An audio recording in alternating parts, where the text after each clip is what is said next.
my name is JB Wakefield. I'm in my basement in Princeton, New Jersey. I work in New York City. I'm in financial technology. I've done the Grand to Grand 2.5 times, and did the Mountain to Mountain as well. So I've done a couple of these, and really looking forward to doing another.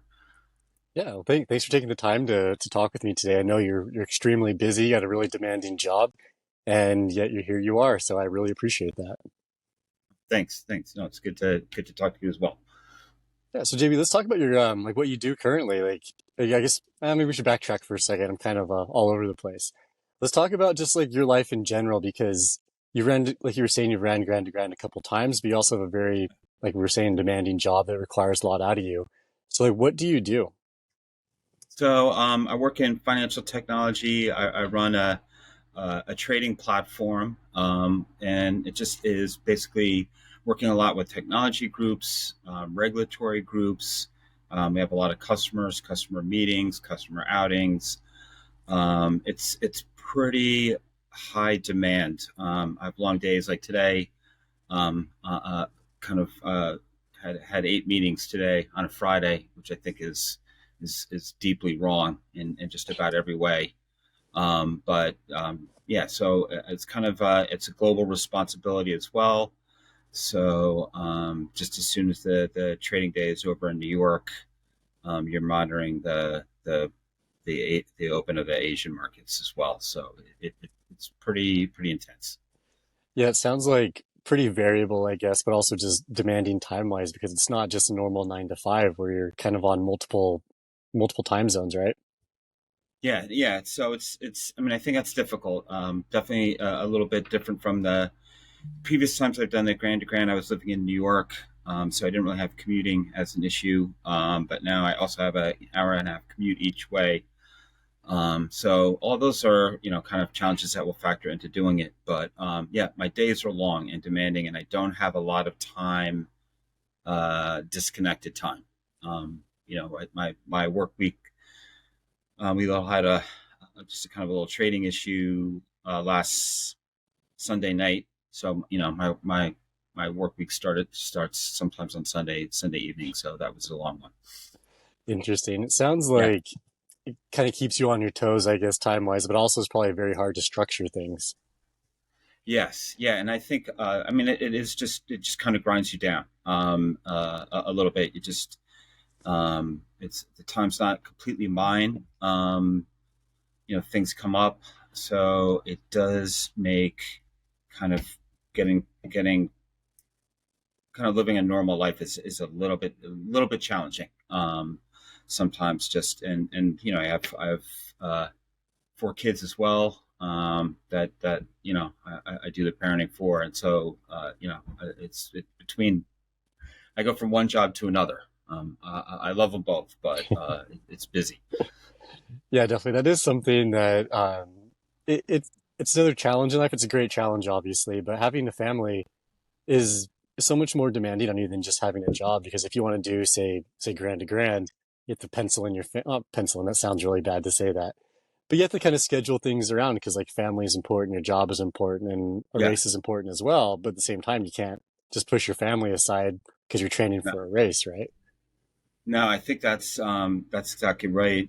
Just thinking about doing this race in September, and trying to figure out for 2 sons that are in college, just trying to make sure that I'm going to be able to get them to college and all organized before I get away. And so I think I always make the joke about these when people when we talk about this race that or really any race, right, is getting to the starting line is really the hardest part. And I think for no race more than the Grand to Grand, because you're going to be going there and then kind of unreachable for a week, hopefully unreachable for a week. All right. So, yeah, so I think it's a challenge that kind of starts at this point in the year.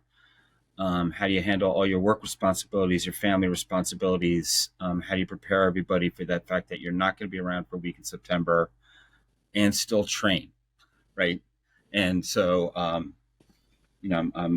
think I'm hoping they'll put a Peloton on New Jersey Transit, and then I could ride on the way to work and out. But I don't see that likely at this point. With a job that is that demanding and with a long commute and everything, how do you find time to balance everything? Yeah, I mean, I think that's just a challenge in general, and I think it's a lot about and it's super hard to kind of carp. I'm not gonna get that word out. Kind of separate everything into categories and forget one thing. It's hard to leave your job behind and just think about kids, or leave the kids behind and just think about working out. That's pretty difficult, and it's just kind of a never ending challenge. I think a lot of just kind of mentally trying to move from one thing to the other as much as you can, and that's it's a massive challenge. So Yeah, honestly, like I find it really like inspiring or motivating because like for myself, like I do have a demanding job as well, but it's very yeah, flexible. Like things come up and it's like a lot of work for like a few days, then it's like a little slower and then whatever. And so people like you that are constantly doing these really demanding things day in and day out, yet still find time to train. I find that really motivating because I feel like if you do want to do something, you're going to find a way to do it and make it work versus making an excuse. yeah, okay. So yeah, I mean, I think, listen, I love my job, and I think doing the job that you have would be very difficult for me mentally, because I kind of like to keep moving, and keep busy, and having a bunch of different kind of random challenges kind of works for me mentally. If I had like a long project or a long creative project, I think that would be more difficult for me to handle. So I do think you end up sometimes in a position that fits your like mental kind of makeup a little bit, and I do there. So um, I also think that, like, from a training standpoint, um, I definitely, I probably will get to like the starting line having spent less time training than anybody who's on the starting line, and that's okay. I'm not. If I win, then that's a really bad sign for the race that something really horrible happened. Um, you have to pick your spots, be smart, and work. I don't waste much time when I'm working out.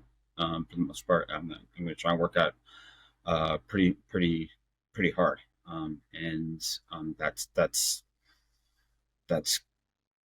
just the way I have to do it, and that's fun. That's fun too, right? Like, figuring out how you're going to get all this stuff done is to me kind of, the race starts a little bit now for me, as you start to factor in, and it's really it's a fun part to have in your life. So it's a different project to work on. That's just a little bit more relaxing. Yeah, no, it definitely makes like a lot of sense. And like specifically with the job, like I guess a lot of people's jobs now are like you have a lot of screen time, a lot of time on your computer or your phone. And like I don't know about you, but some days I get so sick of staring at my phone and just like messaging and emails and all these different ways of communication. And like on one hand, it's great because you're able to get a lot done, but you're also like your brain is just fried at the end of the day, and you need a break from that stuff because Yeah, it can eat at you after a while. without a doubt. I mean, I have two, right?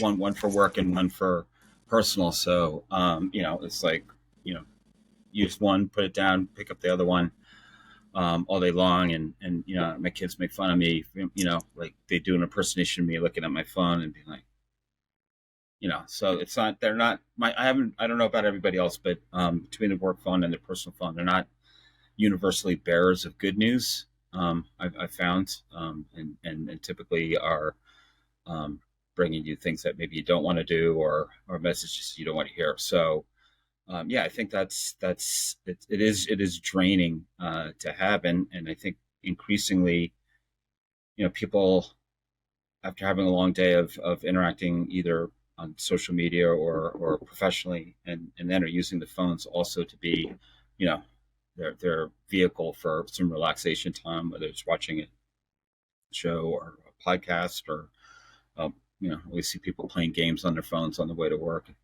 stuff like that. So they are pretty intrusive, let's say. Yeah, definitely.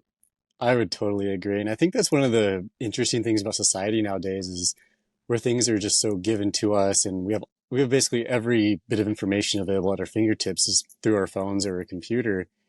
And getting out and getting away from that is kind of an abnormal thing, especially for people that live in an urban environment, which I don't know about you, but that's one of the draws that I have for just going outside in general. It's like it feels so natural and it is a little uncomfortable, but it's also very freeing, that feeling anyways. Yeah, no, I think for me, being outside is kind of asked you a little bit earlier about how you kind of manage it all, and really that is spending time outside, and it's difficult. I live in New Jersey, right? It's the most population dense state, not known for its physical beauty, obviously, despite being called the Garden State, but there's still like opportunities to get outside. There's a long canal kind of gravel path near us, and a couple of little pieces of woods. Nothing like Canab really. Not of that kind of beauty. But yeah, I mean that's where I get away from things for an hour or two or whatever. Is outside. Do you feel like being able to take, like say even like an hour or two just away from the city and be in a natural-ish type of environment, do you find that really relaxing and like resetting for you? Yeah, that's definitely where I reset. Right. I mean that's again, it's not not the greatest beauty around here, but I have my places I can go, and depending on what kind of workout I'm in the mood for, we really nicely about 2 weeks ago we had 5 inches of snow, so took the kids on kind of all my normal places to go, and went through the snow in them, and it was really relaxing, and just the fresh air, fresh cold air. Just that's you get back and you're kind of tired in a good way, um, kind of in a different way than if you spend all day stressing in the city. Yeah, I totally agree. It's interesting how just even going out, like just for a short little run or a hike or something, it can totally change your mindset on things. And Yeah, then if we amplify that to something like at Grand to Grand where you don't really have a phone, you're definitely not like emailing people or like worrying about work, at least after a couple of days, like it can really change people's perspectives on life and really what they care about most. yeah. I mean, I don't think it's why I go. But well, I guess in some ways it is, right?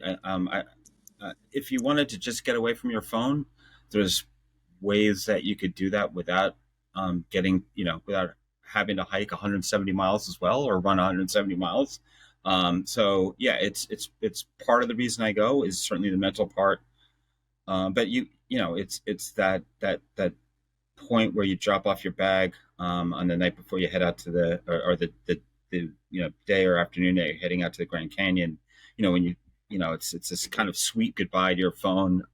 Passionate embrace, like I'm sorry, I'm not going to see you for a week. And certainly very disconcerting, I think, and disorienting, to then not have it, right, and not have it for a week. And so I don't know what how they handle now. I mean, some people use it as their camera, but I will just flat out not bring mine. I think that's just important to do. It's important for people to understand that their families can survive, their businesses can survive for a week without, it's, it's pretty egotistical to think like, oh my God, what are they going to do without being able to reach me for a week? It's like, you know what, they're going to, you get back sometimes to the office after going through this huge adventure and people are like, were you on vacation?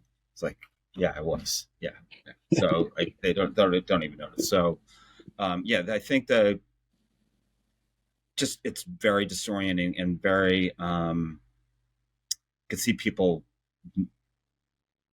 just a little bit nervous about it at first, but by the first evening you kind of start thinking about the how nice it is not to be tethered to it anymore, and how it, I mean, when you have your phone, they're great, right? You can talk to your kids, you can find out whatever piece of information you want. But without it, you can kind of all that part of your life, all those things that you do, all those issues that you may have personally, and all of your work problems, like they're kind of not available, and that's a good thing.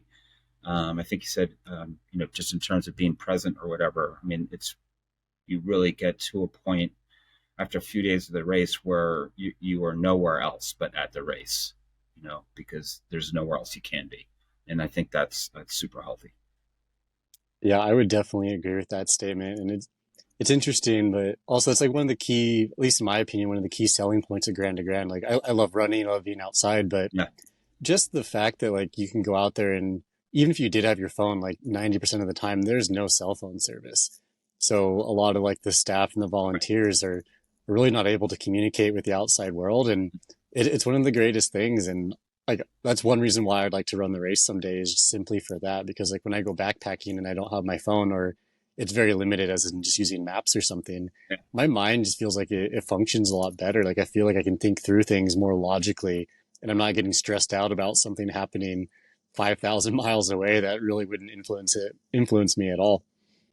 No, I 100% agree. I mean, I think you get out there and you realize that. I mean, I think, and you probably had the same thing on backpacking, is that you slowly become kind of like way you kind of recede like a little bit, like to the point where you just. And I always remember by the end of by like kind of that Thursday or Friday, you're worried about your feet and your food, and like really all the other issues that you have in your life have kind of been put away for a little while, and that's good. Like it's good, and it to put everything in perspective.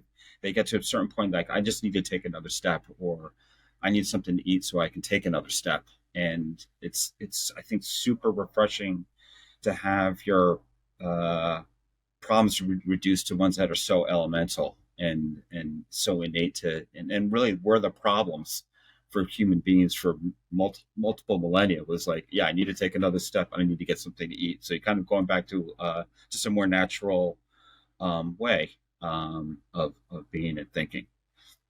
Yeah, when you initially signed up for Grand to Grand the first year, did you think that you were going to take that lesson out of the race, or was that something you learned while being out there? Yeah, no. So the first time I took to Grand, I got there and realized I had no idea why I was there, what I was doing. I felt so underqualified. Again, I think that I met some people in the airport in Las Vegas come down and or look fit and were talking about their training regimen of running dozens of miles through the Alps. And I worked at the Equinox under my office in New York City before work. That was kind of my training regimen. So I think when I went there, I didn't know what it was going to be like, and it was kind of cool that way, to do it. And I did find it weird. Just I remember, I think it's the fifth or sixth day, you or fifth or sixth stage, you run up through this riverbed, and I just remember running up this dry riverbed, and it was beautiful with these like mesas or buttes or whatever they are, all around you, and beautiful sky, and like being totally there. Like there's no other things in my life but being there right then, and it just felt so good. And then when you get back and spend a night in Canab, and then go drive to Las Vegas and get on a plane. And next thing, when I was living in the city, kind of right, 24 hours after you finish the race, you're walking around New York City, and it's weird. It's like a Christopher Nolan movie. You're like what is this place? And they have so much good food here. And so, yeah, I think, and I think also the people who I work with and work for me, both love when I went to do the Grand to Grand or one of these long races, because I came back and I was so chill and not all those little problems. Like, hey, it's no big deal, right?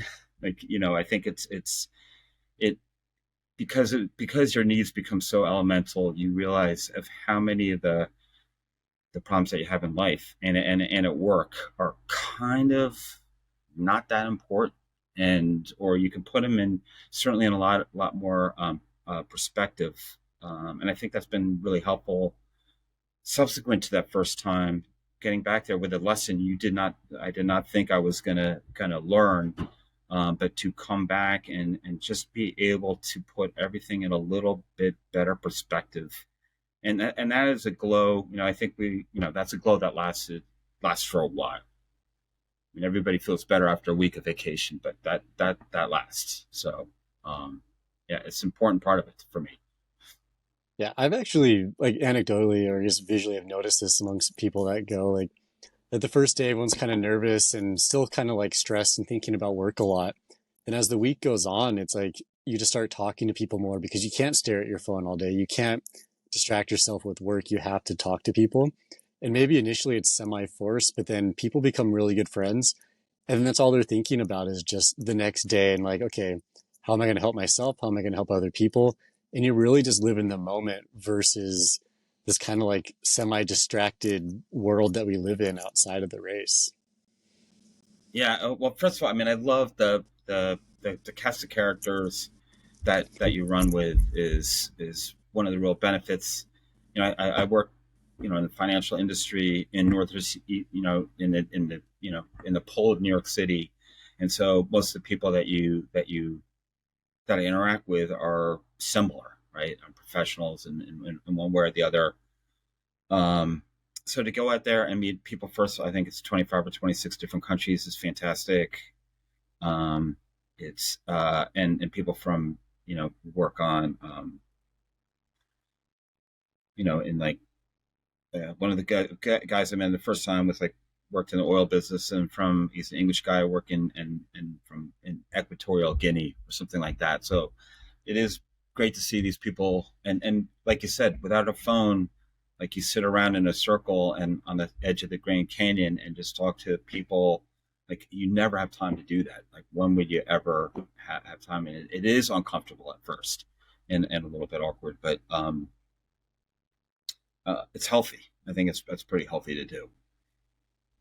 Yeah, I would think that I guess probably everybody on the planet that works in a place like we do, like at least in the United States, where you're consistently on a screen or like maybe even just say like white collar workers for the most part, like you're always distracted by doing something and work now follows us home. But when you physically remove the work aspect from your life, I guess the communication aspect, which is your phone or computer, you can't. You could sit there and try to worry about work, but it's like, how long could you worry about something when you don't have constant updates about it, Right. right? Yeah. Yeah. No, I mean, it is that your world becomes very temporal, and I think that's good. And you have time, they're just the minutia of we sprint through our lives on a rushing from one place to another. So to have a time to talk and introduce yourself to somebody you don't know, or to look around you and just see the incredible beauty of the race. I love that part. I mean, part of the reason I signed up for the race the first time was I just love that part of the country, and I've been all over it. So that just having that ability to just slow things down and it's just really great. Yeah, I would agree. And it's so interesting too how, and then I'm kind of repeating what you've said Yeah, previously, but just when you're out there just living in the moment, it's like these little things start to matter to you. Like, okay, like you gotta get to this next checkpoint. It's yeah, 5 miles away or something. And you're with someone maybe you just barely met the day before, maybe just met on the trail like that day. It's like it's the most, I don't know, it's the most authentic way to live in the moment, I guess, because you're just out there living versus kind of creating arbitrary or contrived challenges for you. You're just living in the moment. It's a yeah. really cool thing to watch and to participate in. Yeah, I mean, I think always the other part is you get a chance to spend a lot of time with yourself, right? And I think that's another part that's certainly helped by being kind of disconnected to the electronic world, but just um, like to have some time and being running through. I could say running, but that's probably most likely walking fast through this beautiful countryside, beautiful country, and just having time to kind of commune with yourself and work through. It's like you spend a lot of time with yourself, and that's great. and you should. So it's we rush around, and how many of us like I go through a whole day and I probably don't have kind of 20 seconds that's not filled with some sort of stimuli. A lot of it electronic, and so it's so healthy, I think, to disengage from that for a week, and I love that part of it. Definitely. This Yeah. is kind of like a random, well, not random book, but have you ever heard of the book called The Comfort Crisis? No, I haven't. I It's haven't. from, I think, if I remember right, and don't don't quote me on this as we Yeah, do this publicly, but the author I think is a Nat Geo explorer type guy. He's a yeah, journalist, and he was just got really curious into like why people want to do hard things, and like the benefits of doing hard things, and even if they are contrived or not.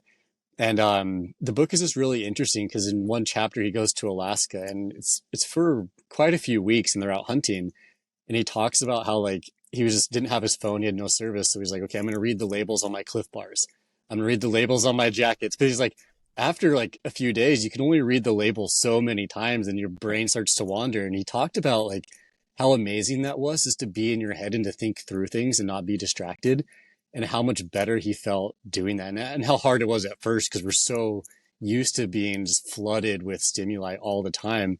And here he was, it's like, I'm going to read a Cliff Bar wrapper and then this. And then suddenly it's like, right. he Yeah, started seeing all these little nuances in the world. And he said it was really fascinating. yeah. I mean, I think that's just so nice to. I think we do jam so much stuff in, and it just starts. You just start throwing stuff out, right? I mean, so stuff comes in, for 51 weeks a year or whatever, and to have a week where some stuff starts going out, and because you don't need to think about it, or and so it does. It is like it's kind of like a decluttering a little bit, going through that, and having, I agree, like having less kind of verbal or words, going through, getting all the time. It's pretty healthy to just be able to kind of drift, mentally, because we don't get time for that, and it's healthy to do. Yeah, I think it's very helpful for us. And I've noticed like on myself, or for myself anyways, like anecdotally, just going out on like short runs or hikes or backpacking or something, that just how much easier I'm able to think through things when I'm not Yeah, distracted. Or like, do you ever like, do you ever like get on your phone to do something and like you see a notification and suddenly you're like, why did I just spend 15 minutes doing nothing? And you forget what you went on there initially for? Has yeah, that ever happened to you? yeah. Oh, without a doubt, without a doubt. I mean, I think it's yeah, and so I mean to have, something like the Grand to Grand, long you get a lot of the same things in a longer workout. To have like a single task that you're not going to deviate from for whether it's an hour or for if it's for 7 days. That's a place of refuge, and why I like doing that. So yeah, I think it's super healthy, and good, something we should all do.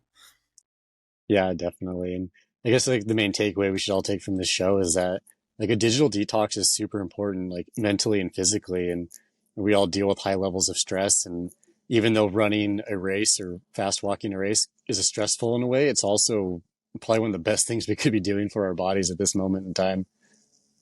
Yeah, I mean, I think the physical benefits, are also evident, and probably you can get a more accomplished athlete than me to describe those. But I do think that, it's good to have the digital detox, but for if you want to challenge, physical challenge, if you want to be outside, if you like being outside, if you like that part of the country, then those are good things to have to do. And really why I first started to do it, the digital detox is just like a huge kind of ancillary benefit, that happens when you do that.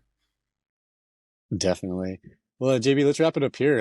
I'm sure you Okay. got family to Yeah. see and Yeah. friends to hang out with on this Friday night. So, thanks again for taking the time. Really appreciate it. And I'm excited to hang out with you again for a week in Kanab. Yeah. I'll see you out there. Yeah. We've met out there, right? Have Yeah, we we met out did. there? Yeah, Like, years ago. yeah, yeah, I think so. Yeah, I think, yeah, we're both we're both noticeably younger, if I remember correctly. Did you interview me like on the day two, and there's like bugs around? Was that you? Probably. I cut my Yeah, hair since then, so yeah, maybe that's yeah. why. I think it was you. I think we were hanging out, and like at the end of the second day, like just outside of Kemen, you've probably interviewed a billion people, but we're sitting there, but like there was like, like the one place in Utah where there's actually like a mosquito issue.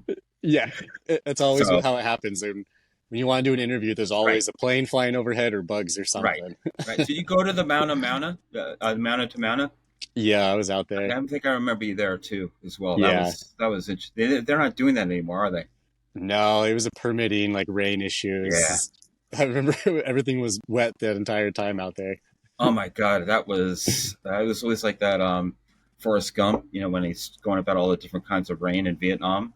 Oh yeah. Like there's like rain that came in sideways, like heavy rain, like rain. That was a test. But that last campsite by the beach was insane. That was Oh, so pretty to camp by, and that like to finish. I think it was the fifth stage, I guess, or whatever, the penultimate stage, and mhm. it was like across the lava, and then to ran. The woman at the finish line was like, "Do you need a spray bottle?" It's like, "No, I'm going to run 20 more yards and jump into that big, giant piece of the world's biggest piece of water." And I don't remember just floating around there and just feeling like, "Oh my God, that's probably the best physical feeling that I've ever had." Oh man, yeah, backpack free, just floating in the ocean Right, under the sun right, too. yeah, yeah, it was amazing, and they had beach showers, which Oh were yeah. yeah. So that was a unique. But I'm psyched for the Granny Grand this year. I'm really it's gonna be hard, a challenge to get there a little bit. But I have a friend of mine who did it last time come in, who didn't make it last time, and it's really the kind of reason that I only have two and a half under my belt because he was like got a little shaky and hadn't really thought he's like a really like accomplished marathoner, but he ran out of steam. He didn't have enough body fat. I'm like, dude, you have to bring some body fat so your body has some calories to eat. Of course, like one good thing, one competitive advantage is I eat a lot of good restaurants, so I have a lot of high quality, high calorie fat that I carry with me. But so it's like it was kind of unfortunate to not finish that time, and I should have been a little bit more prepared to should have had a succession plan, kind of figured out because I didn't feel I could leave him in the condition that he was in although I should have. Um, and so I'm really happy to get back and hopefully make it through this time. You'll get it. It'll be a good year for you. Yeah, yeah. I'm doing the supported one, having a different workout schedule. Not being able to work out every day, but having the ability to do more longer workouts. I just figured it kind of makes it a little bit of a different dynamic from a fitness standpoint. I can't work out 5 or 6 days a week, but I can go for long workouts on the weekends. I never would work out for 4 or 5 hours before I did the race, so I figured it'll be a little bit interesting to do it that way. I think by about mile 20, I'll be like, dude, this is the way to roll. Yeah. Support it. Yeah, at 6 pounds with me, whatever. I think I'll be loving life. So Oh yeah, you're going to be stoked with that, especially if having or being able to compare it to the past couple times. yeah, I've done the full unsupported. So I guess this will be good enough. Yeah, there So you go. All right, all right, sounds good, JB. Thank you. Appreciate it. yeah. All right, we'll talk soon.